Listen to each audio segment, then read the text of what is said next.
Bonjour à chacun, témoin de Christ en action. Nous faisons notre deuxième vidéo sur comment prier pour les malades.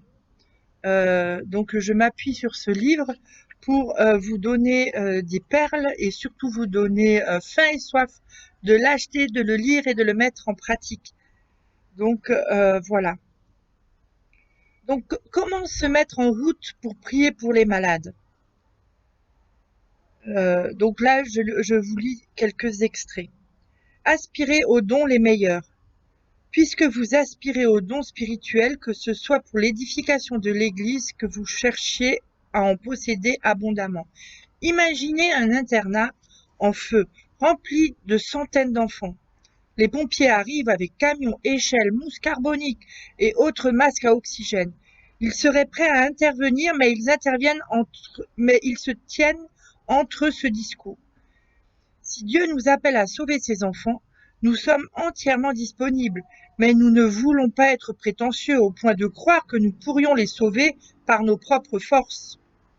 Si ces soldats du feu restaient les bras croisés à contempler la tragédie, ils seraient tous emprisonnés pour non-assistance en personne en danger.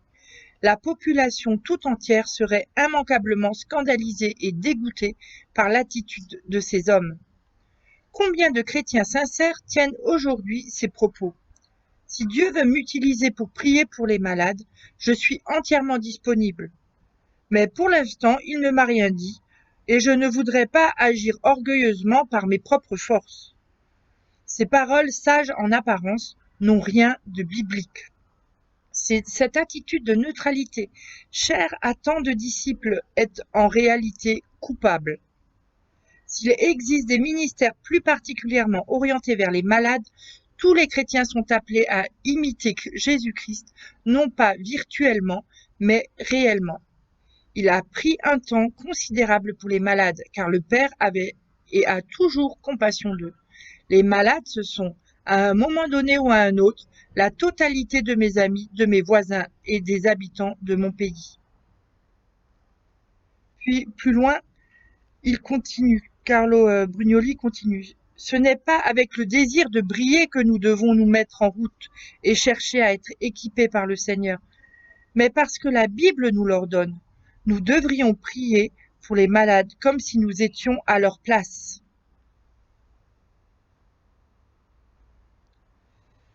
Alors comment accueillir le malade, que ce soit finalement dans la rue, chez nous, lors d'une rencontre, d'un entretien? Donc il continue, Carlo Brugnoli continue. Quand vous entrez pour la première fois dans le cabinet d'un médecin, son sourire, sa poignée de main, le ton de sa voix, ses gestes, les questions qu'il vous pose et la qualité de son écoute peuvent déjà contribuer au processus de guérison. Ces choses sont d'autant plus importantes que vous êtes en position de faiblesse et de souffrance. L'incertitude, l'angoisse parfois vous ont poursuivi plusieurs jours durant, finalement espérant une aide devenue nécessaire. Vous vous êtes décidé à prendre rendez-vous. Il en est de même quand une personne s'approche de vous pour demander la prière ou quand vous visitez un malade.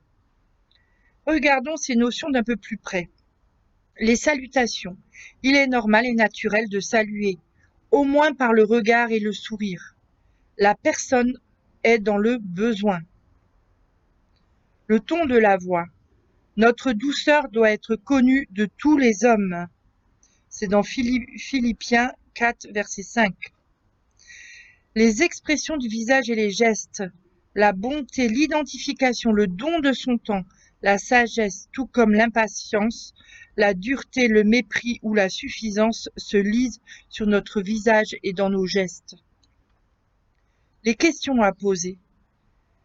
Comment vous appelez-vous? De quoi s'agit-il? Souffrez-vous en ce moment? Qu'allons-nous demander ensemble à Dieu? Comment cela a-t-il commencé? Le temps que vous pouvez consacrer à l'entretien influencera bien entendu le nombre de questions et la longueur des réponses. La qualité de l'écoute. Le malade doit se sentir écouté comme s'il était pour vous, à ce moment précis, la seule personne au monde. Concentrez-vous, s'il le faut, penchez-vous pour mieux l'entendre. N'oubliez jamais qu'en posant une question, vous donnez le droit à votre vis-à-vis de réfléchir et de répondre. Qui répond avant d'avoir écouté montre sa bêtise et se couvre de ridicule, nous dit le livre des Proverbes 18, verset 13. Il est important aussi d'honorer le malade. Ce mot résume toute l'attitude qui doit émaner de nos actes et de nos paroles. Nous devrions pouvoir apprendre par la suite que la personne pour laquelle nous venons de prier est le maire, un ministre ou la fille du président, sans que cela ne suscite de gêne en nous. Et puis après, il y a des choses vraiment à éviter, à proscrire, à bannir dans notre façon de relationner avec les gens et surtout lors d'un temps de prière pour les malades. Donc tutoyer le malade et avoir une attitude dominatrice, à proscrire. Rien ne nous autorise à commencer soudain à tutoyer une personne, connue ou non, comme si le fait d'exercer un ministère envers elle nous conférait ce droit par on ne sait quel mystère. Nous sommes des serviteurs et non des seigneurs, le ton péremptoire que certains utilisent est déplacé. Interroger sans égard. L'interrogatoire policier, s'il a réussi à s'immiscer dans votre vie d'église, votre dénomination ou votre vie, comportant de nombreuses questions répétitives, accusatrices et indiscrètes, devrait disparaître. Je l'acquiesce. Prendre la tête du malade dans ses mains, la serrer et la secouer comme un prunier. À voir certains opérer, on pourrait croire que la guérison est proportionnelle à l'énergie qu'ils y déploient. Alors une chose que vraiment j'ai pu expérimenter mille et une fois par le passé et que je trouve d'un désagréable et vraiment inutile et qui ferait plus fuir la personne, hurler et postionner dans les oreilles du malade.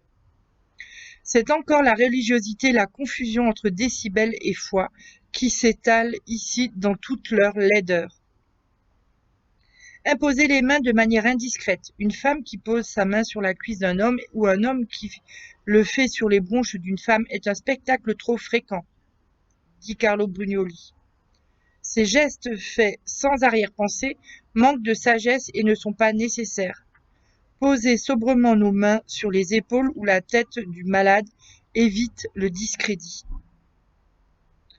Alors aussi une chose que j'ai par le passé, mais vraiment pas aimé, et je crois que plusieurs, soit ils vont rechercher ça, soit ils ne vont plus demander la prière, c'est pousser le malade en arrière.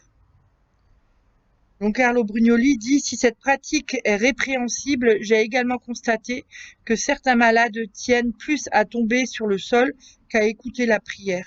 Il est surprenant de voir à quel point l'être humain aime se fabriquer des pratiques religieuses, fussent-elles d'avant-garde. »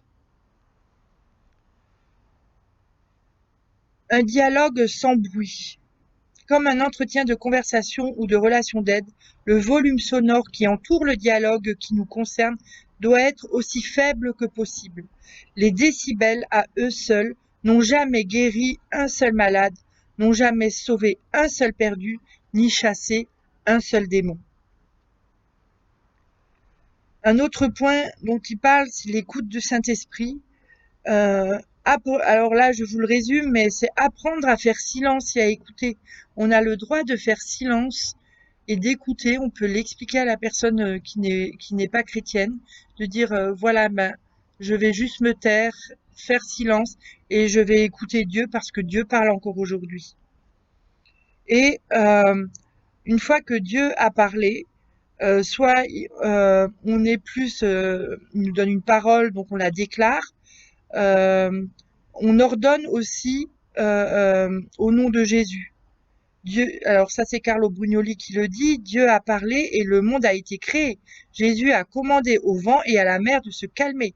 Il a menacé la fièvre et il a parlé au figuier. Suite à ce dernier événement et à l'étonnement de Pierre, Jésus a souligné ce principe en disant « Si quelqu'un dis à cette montagne, ôte-toi de là et jette-toi dans la mer, et s'il ne doute pas dans son cœur, mais croit ce qu'il a dit arrive, cela lui sera accordé. Nous serons donc parfois conduits à parler à la maladie ou à la douleur. Dieu tient chaque molécule de l'univers par sa parole. En son nom, nous pouvons donc être amenés à parler à une colonne vertébrale, à un genou, à une oreille, etc. Et puis parfois, il y a des maladies qui sont liées à qui sont d'origine démoniaque. Et là, il y a un combat spirituel à faire. Un dernier point que j'aimerais dire, c'est c'est souvent une question qu'on me pose, est-ce que le malade a besoin d'activer sa foi? Ben, le malade, s'il n'est pas chrétien, activer sa foi en Dieu, c'est compliqué. Carlo Brugnoli en parle aussi dans son livre, et évidemment que non. Maintenant, est-ce qu'il veut vraiment être guéri? Là est une question. Et comment peut-elle se mettre en action? Et puis, par contre, la personne qui va prier a besoin d'activer sa foi. Et il dit une chose, j'essaie de le trouver, qui m'a vraiment percuté, c'est que nous ne devons pas mettre en action notre foi espoir, mais notre foi assurance. La foi espoir, c'est j'espère que Dieu va guérir. La foi assurance, c'est je suis convaincu que Jésus va guérir. Voilà ce que j'avais envie de vous partager. Je vous remontre ce livre, Comment prier pour les malades, de Carlo et Michel Brugnoli, de Jeunesse en Mission. Je vous encourage vraiment à investir dans ce petit livre qui est très pratique pour le lire et pour le mettre en action. Donc, notre petit défi de cette vidéo est tout simplement d'oser, de se lâcher et d'oser prier pour quelqu'un qui ne connaît pas le Seigneur et qui est malade. Seigneur, merci pour ton audace, merci pour qui tu es, merci parce que c'est toi qui nous donnes la foi et c'est toi qui guéris. Seigneur, c'est vrai que pour prier pour quelqu'un, et notamment pour un malade, on n'a pas besoin d'avoir un feu vert ou un feu rouge. Nous devons juste y aller. Alors je prie, Éternel, que tu nous revêts de ton audace. Tu nous revêts de ton audace au nom puissant de Jésus. Et Seigneur, nous voulons dire que nous prenons courage. Nous voulons choisir, Seigneur, d'obéir à ta volonté qui est de guérir les malades en ton nom. Seigneur, merci. Merci pour la puissance de ton nom. Merci pour la puissance de guérison. Seigneur, au nom puissant de Jésus. Amen. Je vous dis à bientôt.